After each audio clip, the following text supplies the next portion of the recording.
नमस्कार, बहुत स्वागत है आपका न्यूज 18 के डिजिटल प्लेटफॉर्म पर। मैं हूं आपके साथ अंशिका पाठक। ब्रिटेन की पहल पर हार्मुज स्ट्रेट को फिर से खोलने के लिए एक बड़ी ऑनलाइन बैठक हुई जिसमें 60 से ज्यादा देशों ने हिस्सा लिया। इस बैठक में भारत की तरफ से विदेश सचिव विक्रम मिस्री शामिल हुए। बैठक में विक्रम मिस्री ने कहा कि हार्मुज संकट में अब तक सिर्फ भारत के ही नहीं बल्कि भारत के नागरिक ही मारे नहीं गए हैं, कई और देशों के नागरिक भी मारे गए हैं। मीडिया रिपोर्ट्स के मुताबिक हार्मुज संकट में अब तक 3 भारतीय नाविक मारे जा चुके हैं। ये सभी विदेशी जहाजों पर काम कर रहे थे। भारत ने कहा कि इस पूरे संकट का हाल सिर्फ बातचीत और शांति से ही निकल सकता है। भारत ने सभी देशों से अपील की है कि तनाव कम करें और आपसी बातचीत के जरिए रास्ता निकालें। इससे पहले ईरान के रेवोल्यूशनरी गार्ड ने कहा था कि हार्मुज स्ट्रेट उनके कंट्रोल में है और ये अमेरिकी राष्ट्रपति डोनाल्ड ट्रंप के बेतुके बयानों से नहीं खुलेगा। ये रास्ता तभी खुलेगा जब उनकी शर्तें मानी जाएंगी।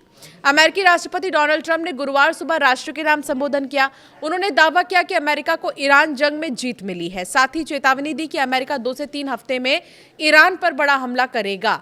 ट्रंप ने आगे कहा कि ईरान की मिसाइल ड्रोन क्षमता और नौसेना खत्म हो चुकी है, सैन्य ताकत काफी कमजोर हो गई है। इस सैन्य अभियान का अहम मकसद पूरा होने वाला है।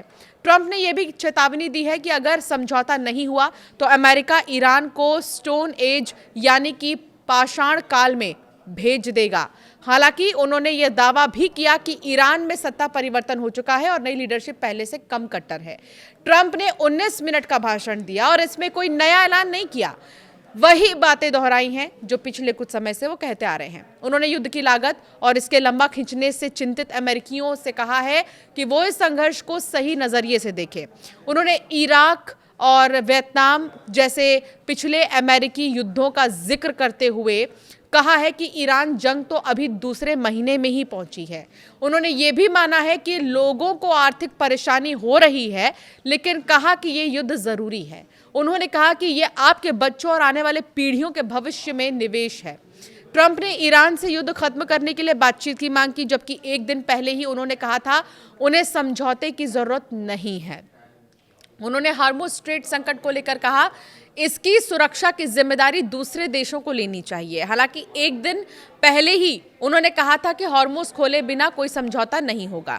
यूएन सुरक्षा परिषद ने शुक्रवार को सुबह 11 बजे जो है बहरीन के एक प्रस्ताव पर वोट निर्धारित किया है। ये प्रस्ताव हार्मुज स्ट्रेट में अंतर्राष्ट्रीय नेविगेशन को सुरक्षित करने के लिए साक्षात्मक उपायों के इस्तेमाल की अनुमति देता है, लेकिन आक्रामक उपायों की नहीं। हार्मुज को ईरान ने ब्लॉक कर रखा है। अमेरिकी राष्ट्रपति ट्रंप ने तेहरान और करज को जोड़ने वाले पुल पर हमला का फुटेज पोस्ट करते हुए ईरान को चेतावनी दी। ईरान का सबसे बड़ा पुल ढहा दिया गया, अब इसका दोबारा कभी इस्तेमाल नहीं हो पाएगा।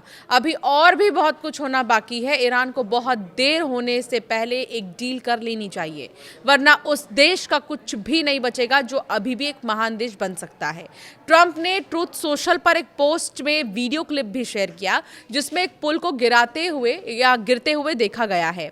ईरानी सरकारी टीवी के अनुसार इस पुल पर हुए हमले में, जो उस प्रांत को तेहरान से जोड़ता है, कम से कम 2 लोगों की मौत हो गई है और कई अन्य घायल हुए हैं। ये जानकारी द हिल ने दी है। ईरान अमेरिका इजराइल जंग में अब तक मारे गए लोगों की संख्या की अगर बात करें तो लेबनान में 1300 से ज्यादा लोग मारे गए हैं, जिनमें 125 तो बच्चे ही शामिल हैं। 4000 से ज्यादा लोग घायल हुए हैं। इजराइल की अगर बात करें तो 28 लोग मारे गए हैं, एक को छोड़कर बाकी सभी आम नागरिक थे, जिनमें लेबनान में मारे गए 10 इजरायली सैनिक भी शामिल हैं। 3000 से ज्यादा घायल लोगों को अस्पताल में भर्ती कराया गया। अमेरिका की बात करें तो लड़ाई में 13 लोग मारे गए हैं और 2 लोग गैर लड़ाई से जुड़े कारणों से मारे गए। 200 से ज्यादा घायल हुए। वेस्ट बैंक की बात करें तो 4 लोग मारे गए हैं। यूएई 12 और 169 घायल हुए हैं। बहरीन की बात करें तो 3 लोग मारे गए हैं। सऊदी में 2 लोग मारे गए हैं, 20 घायल हैं। कुवैत में 6 लोग मारे गए हैं। ओमान की बात करें तो 3 लोग मारे गए हैं और कतर की बात करें तो 16 लोग घायल हुए हैं। जॉर्डन में 20 लोग घायल हुए और सीरिया में 4 लोग मारे गए। इराक में 107 से ज्यादा लोग मारे गए हैं। ईरान के विदेश मंत्रालय का कहना है कि 28 फरवरी से अब तक अमेरिका और इजराइल के हमलों में 600 से ज्यादा स्कूल और शिक्षण केंद्र जो है प्रभावित हुए हैं। IRGC का दावा है कि उसने तेल अवीव और इलात स्थित ठिकानों पर नए जो हमले हैं वो करके इजरायली सेना और सैन्य औद्योगिक कंपनियों को नष्ट कर दिया है। यूएन सुरक्षा परिषद ने शुक्रवार को सुबह 11 बजे बहरीन के एक प्रस्ताव पर वोट निर्धारित किया है।